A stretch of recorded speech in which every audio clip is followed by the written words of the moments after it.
Look, my bitch fine, that's not a drill. Might borrow some ass, but her titties real. I think I may never need me another, but I still got side Jones. What's up, y'all? Welcome back to another video. Today is the day. Today's the day, y'all. Today's the day that I talk about my truth, my experience for the past 3 years. Before I start off this video, do y'all like my hair? No, I'm just joking, but I did get some new product and I kind of like how it looks right now. Before I start off this video, I do want to say that the things that I'm going to say, I am not trying to slander anybody. I'm just trying to speak from my experience, and my thoughts in this experience show proof of things that I can show proof of. I just feel like this video is so long overdue, and it is 2019, and I said before that I was going to stop talking about it in 2019, but I feel like it is eating me alive. It is making me go crazy. I see things online about me and I see lies, and it makes me really on this. I do have proof that she confirmed it though, so I will definitely be putting that on the screen while I'm talking about it. Did cheat on me when well, I'm not gonna consider this cheating because technically we weren't together. We were dating, but we weren't like in a physical, like, real relationship. We were just dating, which I don't really get the difference, but because I call it talking, like when you're just like messing with somebody but not in a relationship, but some people call it dating, so I'm gonna just say dating. So yeah, we were dating, and around July she had called me one day and basically said that she was cheating on me. Well, not cheating on me, like I said, not cheating on me, but cheating on me. Cheating, but not cheating. She told me that she was still talking to her ex.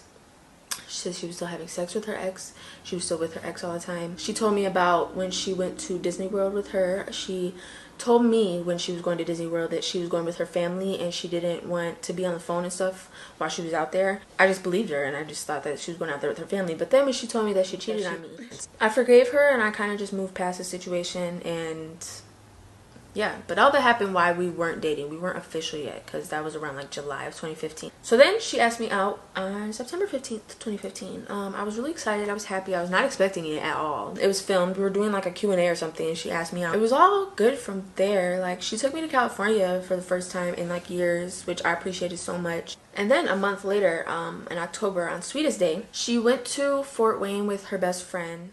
Snapchat was public. My Twitter's public. My Instagram, I think, was the only one that was private. So I was just like confused on why she was saying I was using her. She was the one that suggested if we could make a YouTube together. So then one day, like when we were back cool, I guess. I don't even know if we were back cool. I just know that she asked for my Instagram password and I gave it to her. And she made my page public, and I ended up getting like 10K subscribers. She changed my password once. So I was like, why are you changing my password? Like, give me my password back to my social medias. So she wouldn't give me back my password, and then she made my page public, basically. So then I was like, give me back my stuff. Give me back my password. Give me back my password. And she's just like, no, you only want it because you got all these followers now and blah, blah, blah. And it wasn't even because of that. It was because it was my Instagram. And it was my Instagram. I just wanted my password back. Honestly, after that, she made me delete all my social media. She deleted my Instagram on her own. She made me delete Snapchat and Twitter. She made me delete my Facebook. I just couldn't have any social media. And that was the start of me not having social media back in 2016. Because when she made me do that, I told her. So then in the middle of that all happening, us breaking up and arguing and blah, blah, blah, she had flew back to Indiana for a day and was basically like, I'm coming to get all the shit I got you. All the shoes, purses, and clothes that she got me, she wanted back. So she came to my house with her best friend, and I had my 2 other best friends there because I didn't want her to try to pull up and gang up on me. So she had her little gang and I had my gang. And I ended up hiding the stuff because I was like, she's not taking this from me. Like, no, she's not taking it. So I ended up just giving it to her just so she could leave because we were like just getting into it. So I was like, okay, just take the shit and leave. Bye. I don't even care. So she gave it to her best friend. She had her best friend's brother try to sell it on social media. She just got rid of it. So then, honestly, after that, we ended up making up.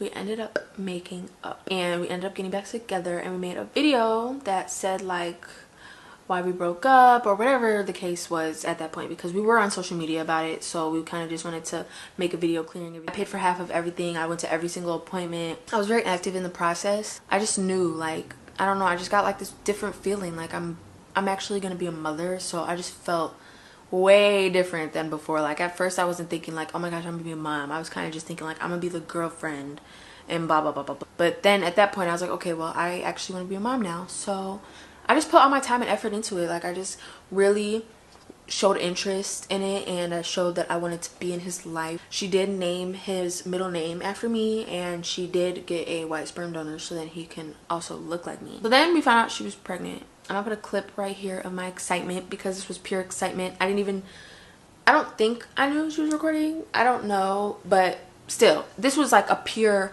reaction in moments. Like, I was extremely happy. Because it was our first time. We just paid like a bunch of money for this to happen. I was really excited that she was pregnant. It was really exciting. And the day before that, we had went to the movies. I feel like when Dominic was first born, I went through postpartum depression. If some of you do not know, I'm going to put a little article up here, and I will put the link to not only the biological parent can get postpartum. And I was in denial about it for about 4 months. I could just tell like the energy that I thought I was gonna have wasn't there with him. Even though Dominic was attached to me more at the beginning, like the connection that I thought was gonna be there wasn't. It doesn't mean that I didn't take care of him or that I didn't take care of the things that needed to get done. I woke up every 2 hours to feed him for about 4 months until I actually brought it to her about me being in denial and like me noticing that I wasn't really attached to him like I wanted to be. And that was about 4 months in. When I did that, I did wake up with him every 2 hours for 4 months until I told her that. And then when I told her that, we started to switch off and stuff, because that's when I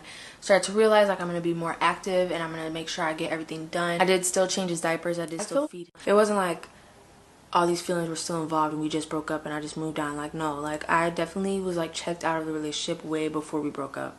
So that's the reason I said yeah. But I don't ever recall her asking me if she was an easy person to get over, and I know I did not say yes to that. I said yes to her asking me if she was 100% over me. I just felt like I was checked out because, like I said, like the bond wasn't there, and she just wouldn't change certain things that I didn't like about her. So like I was just really checked out at that point. Then she proceeded to tell me that she thought our son would be better off without her, and she also told me that I was the reason she wanted to kill herself, which I don't think that's something you tell somebody, regardless if she thought that or not. Which after she did tell me that she didn't feel that way, so I don't know why she said that to me. I think it was just trying to hurt me, but I don't know. I just feel like that's not something you say to anybody or just play with. Like I just don't like when people play around with like suicide. It really bothers me when people talk when you, what am I trying to say?